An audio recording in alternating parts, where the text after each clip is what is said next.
Bonjour, je suis Jenny, professeure de yoga et je suis aussi la maman d'une petite fille qui a été diagnostiquée autiste lorsqu'elle avait 4 ans et demi. Je vous souhaite la bienvenue dans cette vidéo où aujourd'hui je vous propose de vous partager mon expérience de l'annonce du diagnostic. Alors ce qu'il faut savoir, c'est que avant d'avoir un diagnostic, il y a tout un parcours. Ce n'est pas juste un rendez-vous médical où vous expliquez le comportement de votre enfant et le médecin vous dit « Oui, madame, votre enfant est autiste ». Non, c'est plutôt un parcours assez long qu'on pourrait presque qualifier d'un parcours du combattant. Et c'est ça que je vais vous parler. Je ne vais pas vous dire juste comment ça s'est passé le jour du rendez-vous du diagnostic, mais plutôt le chemin, comment on en est arrivé à ce jour où le diagnostic est tombé. Alors ma fille, elle est rentrée à l'école, elle avait 3 ans et demi en petite section, donc l'âge normal pour rentrer à l'école. Et avant ça, elle était en garde chez une assistante maternelle avec qui ça se passait très bien.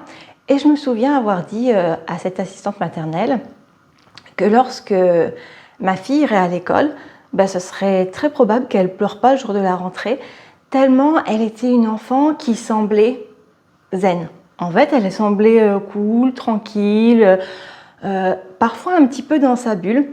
Et ça aurait pu nous mettre la puce à l'oreille. Mais tranquille, très à l'aise avec les gens, très ouverte. Dès qu'il y avait une nouvelle personne, elle était jamais farouche. Au contraire, elle allait au devant des gens. C'était vraiment très étonnant, mais c'était sa personnalité. Et donc, je me suis dit, moi, ma fille, elle est à l'aise partout où elle va. Donc, le jour de la rentrée, je ne pense pas qu'elle pleure. Et ce jour de la rentrée est arrivé et j'avais raison. Elle n'a pas pleuré, elle était là dans la classe. Ce qui fait que nous, on a attendu un petit peu. Alors, tous les enfants pleuraient, les parents essayaient de consoler les enfants comme ils pouvaient. Et nous, on est allé voir la maîtresse en disant on vous laisse notre fille, puisque du coup, ça se passe bien, on va pas attendre qu'elle pleure, vu que là, ça se passe bien, on va y aller. Et donc, elle n'a pas pleuré, mais elle a eu d'autres comportements qui n'étaient pas normaux, en fait, pour un enfant qui rentre à l'école. J'en parlerai peut-être dans une prochaine vidéo. Et quelques jours après la rentrée, la maîtresse m'interpelle en me disant « Est-ce que votre fille entend bien ?» Alors moi, j'étais étonnée, je dis « Oui, elle entend bien, il n'y a aucun problème. »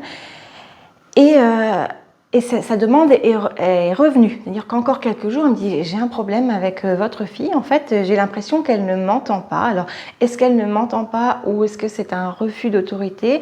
Je ne sais pas, mais quand je l'appelle, elle ne répond pas. Elle ne vient pas se joindre au groupe. Elle reste isolée dans un coin de la classe. Elle était un peu désemparée, elle ne savait pas trop comment faire. » Et elle m'a proposé de faire intervenir le RASED. Donc en France, le RASED, c'est un réseau d'aide dans lequel une psychologue va venir dans la classe observer l'enfant et puis va même avoir des rendez-vous avec l'enfant pour faire des jeux adaptés à son âge et voir comment se fait l'évolution de l'enfant en question. Et puis, évidemment, la psychologue rencontre également l'enseignant, les parents. Et donc, au mois de janvier, on a eu un bilan sur l'intervention de la psychologue dans la classe de notre fille.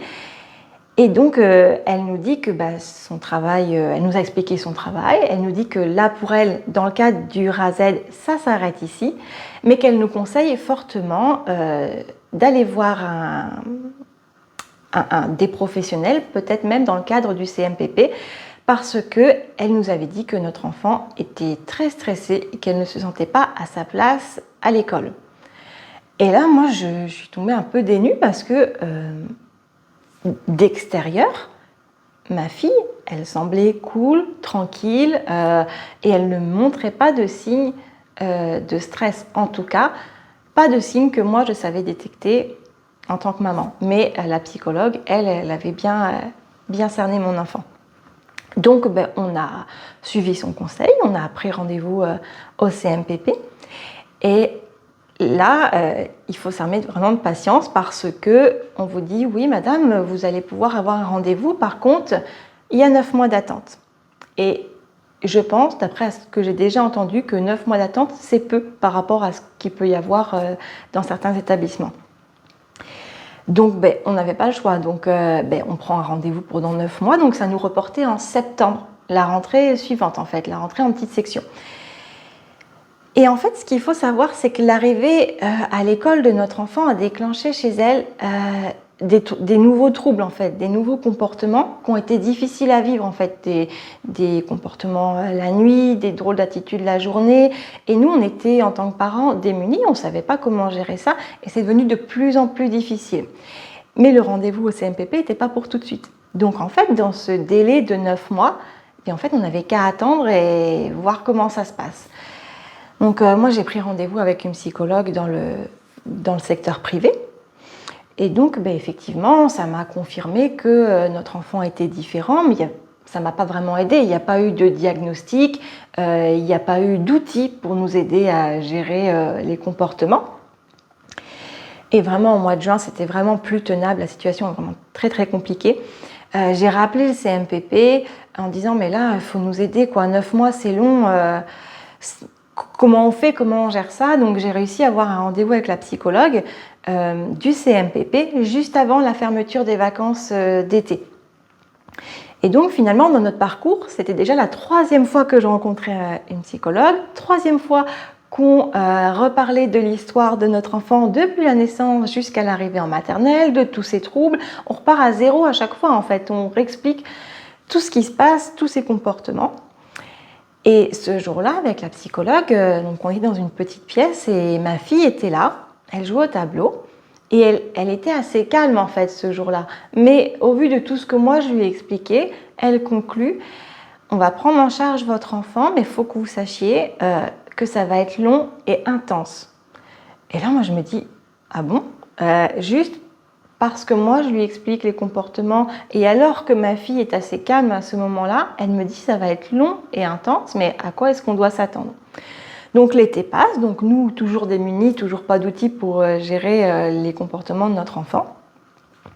La rentrée de la moyenne section arrive et puis là arrivent également les rendez-vous avec le pédopsychiatre du CMPP où on rencontre, le pédopsychiatre rencontre les parents, l'enfant, il y a un premier rendez-vous, un deuxième, et en décembre arrive le diagnostic qui tombe un petit peu comme ça dans la conversation où la pédopsychiatre nous dit de toute façon votre enfant est autiste. Et là, moi, encore une fois, je n'en crois pas mes oreilles, quoi. Ce que je connaissais de l'autisme, c'était vraiment pas ce que je connaissais de ma fille. Et donc, je me suis dit, si l'autisme c'est ça, finalement, c'est pas si terrible, quoi. C'est gérable parce que oui, c'est difficile. Je le disais juste avant, on savait pas gérer notre enfant, les comportements, on était démunis face à ces comportements. Mais on n'était pas non plus dans le cas d'un enfant qui parle pas, qui fait des crises, qui se traîne par terre, qui se tape, qui est violent, qui est pas scolarisé. C'était ça, moi, l'image de l'autisme que j'avais. Et ma fille, c'était pas ça. Donc, sur le coup, je me suis dit, si c'est ça, on va voir comment on va gérer. Mais vraiment, l'émotion qui est arrivée, le fait qu'on pose un diagnostic, ça a été le soulagement. Ça peut paraître bizarre parce que j'étais pas soulagée que mon enfant soit autiste. J'ai compris après que c'était vraiment un handicap et qu'il allait avoir toutes sortes d'épreuves qui allaient nous attendre, d'autres difficultés encore, des peurs, du stress, de l'incompréhension, de la culpabilité. Tout ça, ça allait venir après. Mais sur le moment, c'était un soulagement lié à une reconnaissance. C'est-à-dire que ça faisait 15 mois qu'on ne comprenait pas l'attitude de notre enfant. Et enfin, un médecin posait un diagnostic, posait un mot, une étiquette, c'était juste une étiquette. Mais moi, à l'époque, je me comparais beaucoup aux autres et je comprenais pas. Je comprenais pas pourquoi j'avais des collègues de travail qui avaient également 2 enfants, voire 3 enfants, qui travaillaient. Et pour eux, c'était pas si dur que ça. Et moi, j'avais 2 enfants, je travaillais, et c'était insurmontable. J'étais épuisée, je comprenais pas mon enfant. Et je me disais, mais pourquoi j'y arrive pas en fait? Et donc, avec cette annonce, j'ai compris que je n'y arrivais pas, que c'était plus difficile parce que mon enfant n'était pas neurotypique, il était différent et je n'avais pas les outils et j'arrivais pas à le comprendre. Donc ça a été ce qui est ressorti pour moi.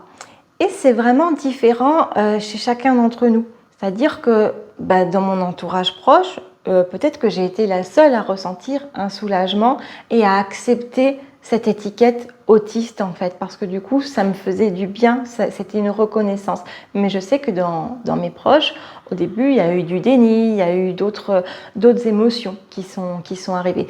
Ça dépend vraiment de la personne, de son histoire personnelle et de comment elle est prête à accueillir ce diagnostic. Bien sûr, après, il y a eu d'autres émotions, comme je disais, la culpabilité, parce qu'il est dit qu'il peut y avoir une part de génétique dans l'autisme, et quand on se confronte à l'autisme, on n'est pas forcément non plus soulagé de savoir que notre enfant a ce handicap, parce qu'il y a plein de peurs qui vont arriver, il y a du stress, et du coup, moi, en tout cas, je me suis dit, c'est génétique, est-ce que ça vient de mon côté, est-ce que c'est de ma faute, est-ce que c'est pendant la grossesse que j'ai fait quelque chose qu'il ne fallait pas. J'avais vraiment une culpabilité qui était arrivée, et vraiment si vous ressentez ça, la culpabilité, oui, il faut l'accueillir, mais il faut vraiment essayer de ne pas la cultiver, parce que la culpabilité, elle ne va pas vous faire avancer, elle va vous faire rester là, vous culpabilisez, ça vous met dans un état d'esprit négatif. Et en fait, ça ne vous fait pas avancer, vous restez là presque à vous apitoyer sur votre sort. La culpabilité, ok, elle peut être là, mais on la fait passer parce que vraiment, elle ne nous sert à rien. Et si on reste dans le diagnostic, à peu près 1 à 2 ans après, donc notre enfant a évolué, et puis je me suis bien plus renseignée sur l'autisme, et j'ai vraiment eu besoin qu'il y ait une autre étiquette qui soit mise, qu'il y ait un diagnostic plus officiel qui soit fait. Et il y a une structure qui s'est ouverte dans ma ville. Donc j'ai été recommandée par ce pédopsychiatre, j'ai fait une demande qui a été appuyée par le pédopsychiatre pour qu'on ait un diagnostic officiel.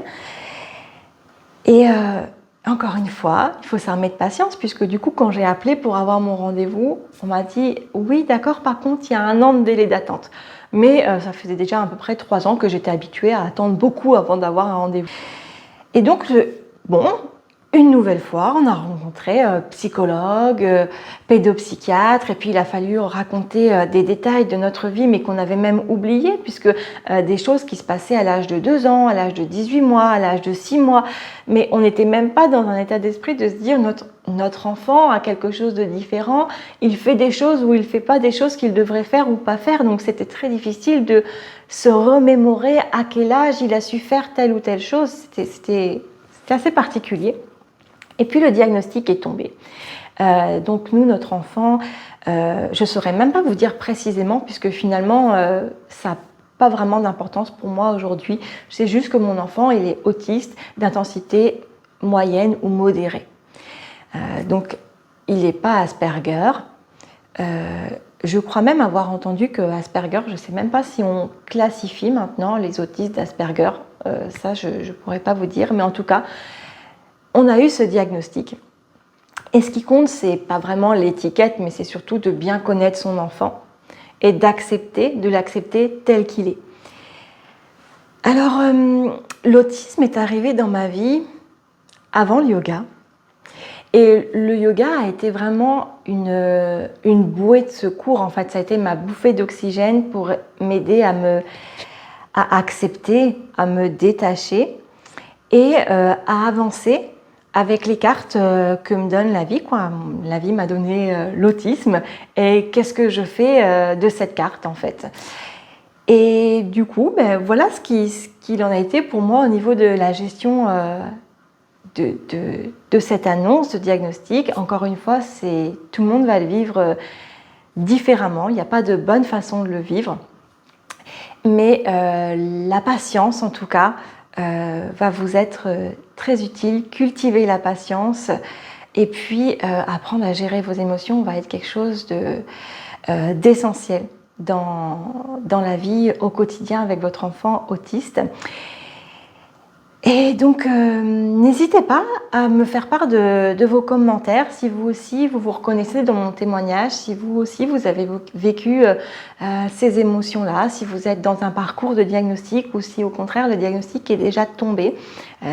Comment c'est pour vous? Est-ce que c'est difficile? Est-ce que vous vous sentez seul? Ou au contraire, est-ce que ça va plutôt bien?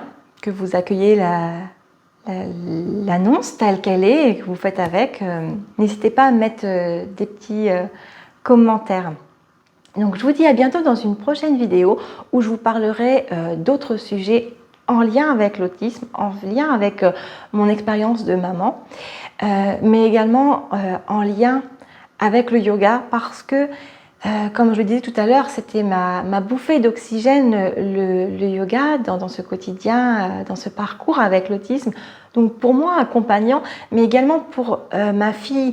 Ma fille, c'est elle. N'oublions pas que c'est elle qui est la principale concernée. C'est elle qui vit le stress, c'est elle qui vit le regard des autres, c'est elle qui vit tous ces comportements. Et le yoga lui est utile également à elle. Et donc je pense qu'il va vraiment nous venir en aide à nous accompagnants et à vous les personnes atteintes de ce handicap. Et ça me ferait vraiment très plaisir de vous transmettre mes trucs et astuces pour vous aider à gérer votre stress, vos émotions et vous sentir mieux au quotidien. Donc je vous dis à très bientôt.